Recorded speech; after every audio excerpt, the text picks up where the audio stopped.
การเดี๋ยวก็ไปแล้วมึงจะอยู่ตรงนี้เลยอีผู้หญิงคนนี้โอ้โหเขี้ยวลากดินดื้อไม่ใช่ดื้อพี่ให้เขาไม่มีที่หลบมันไปหลบในอีนี่ไม่ยอมมันคนละมุมกันเลยแบ่งปันกันเดี๋ยวก็ไปบังอะไรนักหนากี่ไล่พวกชุดนั้นเข้าไปเราบอกยืนได้อนุญาตไม่ยอมไล่ผู้หญิงคนนี้เนี่ยมาทีเดียวกับพี่ป่ะเนี่ยเปล่า กวนๆเนี่ยแล้วผู้ชายคนนี้จะพ้นไหมเนี่ยพ้น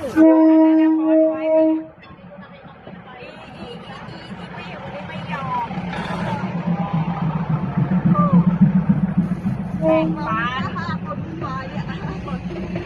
มาดีเดียวเอาเถอะแบ่งปัน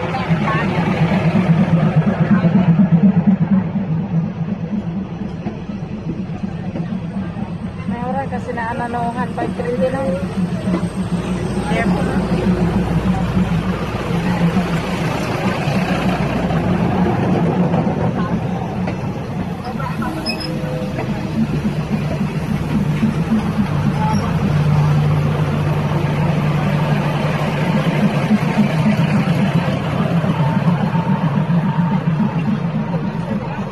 Bye-bye.